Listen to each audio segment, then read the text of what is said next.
Hey Tarot fans, I plan to release a Q&A video on New Year's Eve. So if you have a burning question that you want to know, leave a comment below with 2020 Q&A and that question may feature in the video. So if you're interested, leave a comment. Hello Tarot fans and welcome to another edition of Blue Sicx Tarot. I'm your fantastic host Blue Sicx. Thank you very much for watching. Now in today's video we're going to be covering something a little different.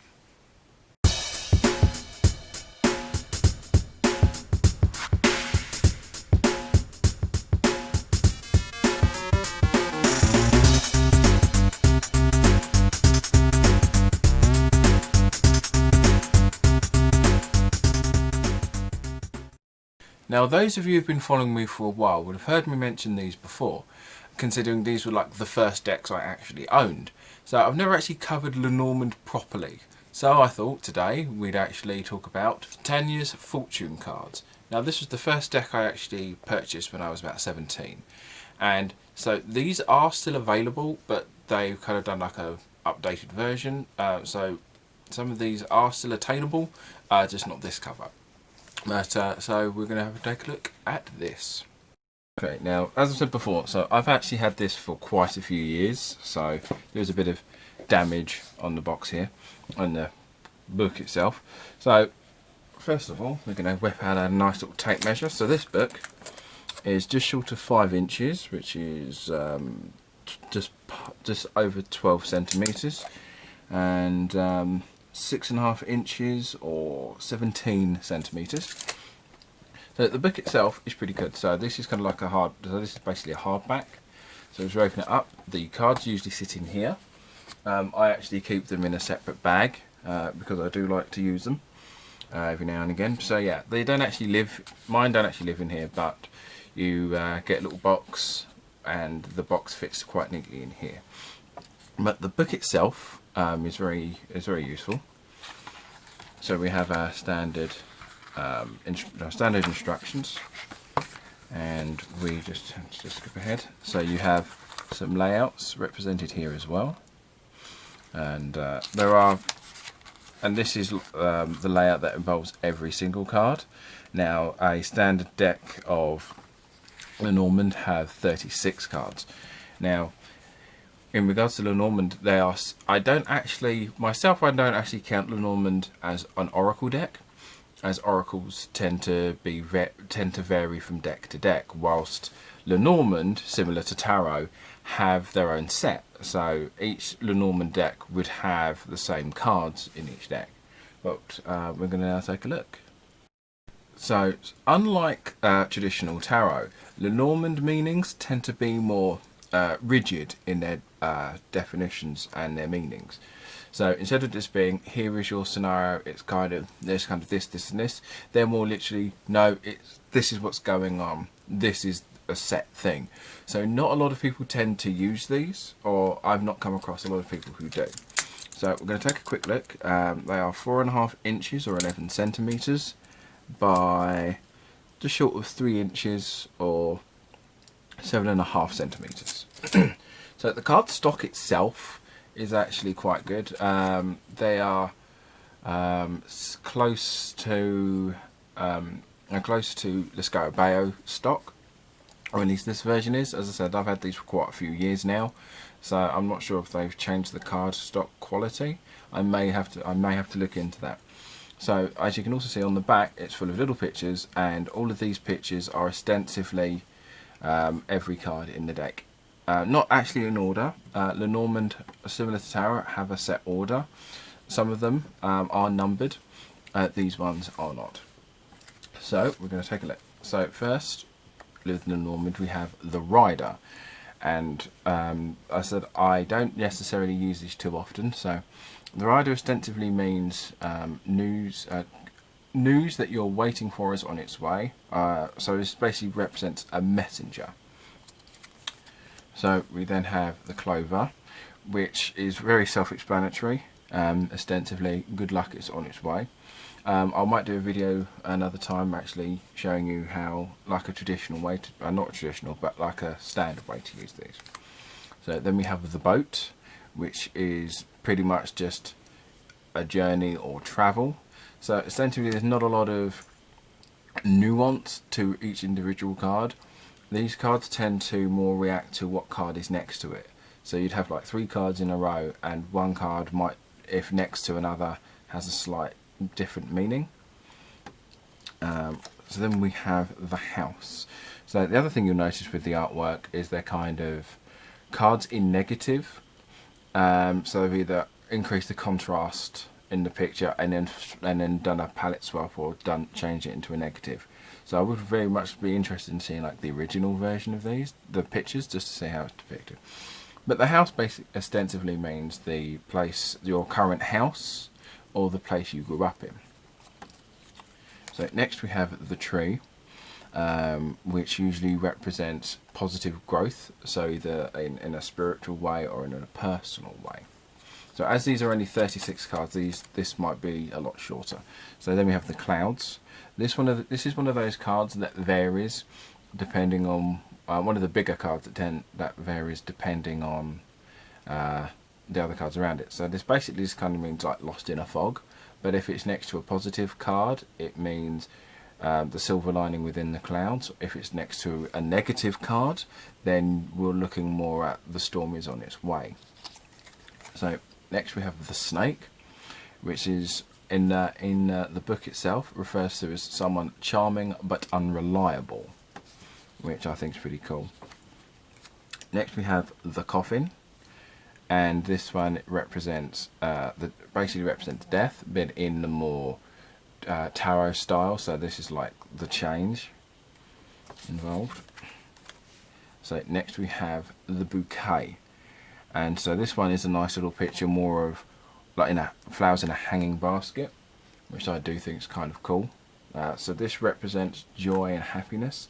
So you can see how the rigidness of some of these definitions are a bit tricky. Not really tricky, but there's not a lot of nuance to them. I'd also forgotten. Sorry, let's move that. I'd also forgotten in the book, when we go to the definitions of the cards, you've got a page description here. Just basically what the card means on its own, followed by what it means alongside the other cards, and a full page image of the card itself, which I think is really good. Now, as I said, unfortunately I'm not really an expert on Lenormand as they stand, but as I said, these were kind of what I started off with and then moved straight on to tarot. So I've got the book here because I'm not actually quite au fait with the meaning of this one. So you've got the scythe, which basically said this is not a card of pain, but but it is decisive and as a sharp break. So ostensibly more like a sudden, whilst the coffin represents change, this is like a sharp break and a sudden stop. So then we have the whip, calm down everyone. This is a card more that represents difficulty and struggle. Then we have the bird or the owl, depending on which deck. So this one isn't about wisdom, but about sorrow. As I said, the etymology of all of this, I said I'm no expert on these, unfortunately, but these are still nice things to own as a deck collector. I do like to try and get some. I do like these. So then you have the child, and this represents either yourself as a child in your childhood, or if you are a parent, your child. And sometimes it also represents a good omen, like the child in the Sun card in tarot, where it represents positivity and fertility and nurturing. So this one is the fox, and this represents more of someone who is cunning but not necessarily trustworthy. Similar to what we said with the snake, someone charming but unreliable. This is more of someone who is a bit sneaky and might not necessarily be telling you the truth. So you can see a lot of these represent more specific, are very specific about either people or scenarios. So we've got the bear here, which always looks like a polar bear to me, and then I remember this in negative, so it's probably a brown or a black bear. I don't know my bears, but this is a representative of something big. It's either something big is on its way or something, a big situation you're having to deal with now. Next we have the star. Once again, sorry about this, landlord damaged house, I've had it for a few years. So the star is ostensibly your wish coming true, or your hopes and your dreams, similar to the tarot in that regard. Next we have the stork, which represents overcoming, which represents kind of overcoming obstacles. So the worst is over, ostensibly. And then you've got the dog, and the dog represents loyalty and friendship, in the fact that, you know, the concept of a good loyal dog. So then we have the tower. So the tower is representative of a couple of things. So it could be something from your past that's kind of coming into view now, or something far away. I've been quite vague with this. As I said, this is a deck I've not used for quite a while, but this is kind of like something or someone from your past kind of coming back into view, or someone or something's just kind of like a reminder of something. So this is the garden, which represents public spaces. So either a park or even work, depending on if you work in a public sort of place. Or a cafe, restaurant, but it's basically somewhere outside that is attainable to the general public, where anyone can go. So next we have the mountain. Now the mountain is either an obstacle you have to overcome. Similar to the bear, it represents something really big, or something or someone abroad. So, as in a representation of a foreign country, something far away. So then we have the path, which is similar to the fall. I always look at that. So this is ostensibly, this is the road you're taking. Keep walking this road because you're heading in the correct direction. So then we have the mouse, which is representing of something important, slowly diminishing. So having a mouse is not good. Well, in a traditional setting, having a mouse is not good, but they don't eat all of your food at once. They slowly, it goes away slowly. So then we have the heart, which is very self-explanatory in this regard. So it is basically just romance and your emotions. So here we have the ring. And I like the fact that this is kind of like an infinity ring, so several rings within themselves. So this is this represents a strong bond. So not necessarily marriage, but a strong bond between you and another. But if this is next to certain other cards that we'll see in a second, that this is another card that can have a slightly different meaning. So this we have the book. And this is representative of an unopened book. So this is more a card that says there are still more things to learn, or we're kind of going into uncharted territory sort of thing. Yeah, this is kind of interesting. So then we've got the letters. Now this is similar to the rider in that news is on its way, but it's not necessarily. Whilst with the rider it's positive news, this is just general news. The rider basically says news that you're expecting is on its way and it's going to be good, whilst this is news is on its way. So this is the man, or referred to as the gentleman. And so this is where the Lenormand kind of gets a bit distinguishable. So if you are doing a reading for a person who identified as a man, this card would represent them.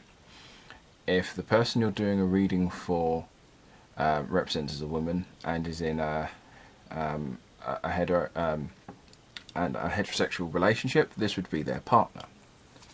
So now we have the lady. Similar principle. If you're doing a reading for a person who identifies as a woman, this would represent them. And if they are in a relationship with a woman, this would represent their partner.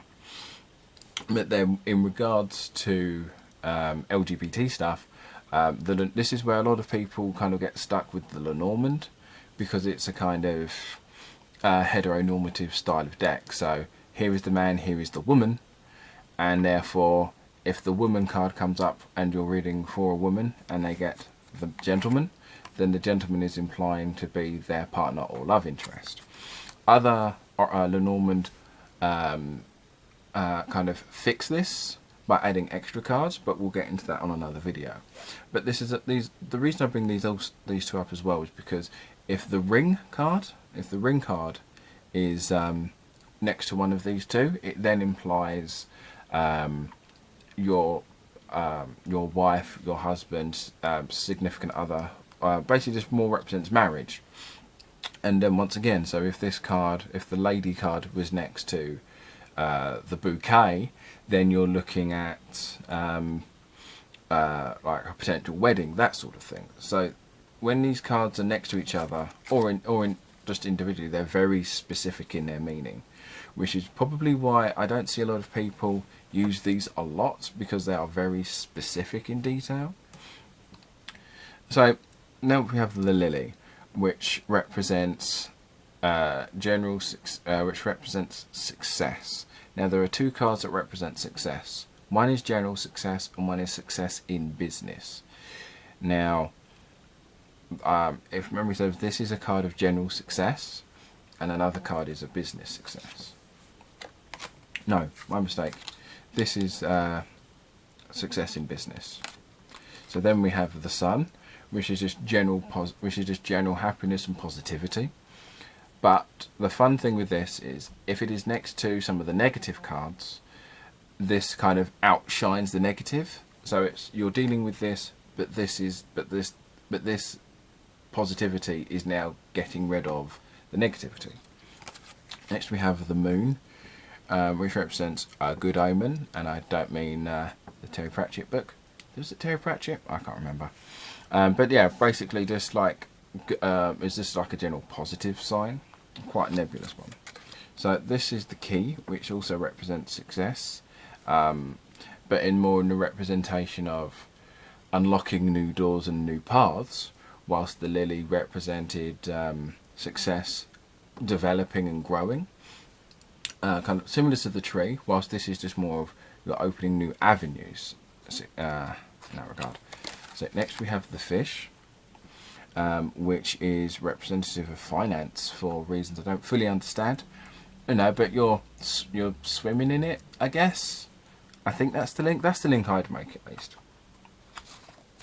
Next we have the anchor, and with the anchor it's opposite to the path. So the path was basically go on this journey, go in this direction, and the anchor represents the concept of just sticking to what you're doing, stay where you are, because where you are is where you need to be now. And last we have the cross, and the cross represents protection, and that you have someone looking over you. Now this has a bit of wiggle room in this regard. So this could be someone looking over you, like your best friend's got your back, or or like an angel or a spirit is looking over you as well, something like that, depending, similar to tarot, depending on kind of what messages you're kind of getting through when you do this. But yeah, so this is the so this is the Titania fortune cards. So I started out with these were my first deck, and I'll be covering some more Lenormand very soon. Sorry this took so long, unfortunately stuff just happens, I'm afraid. But if you did enjoy this, please don't forget to like, share and subscribe, and I'll catch you on the flip side.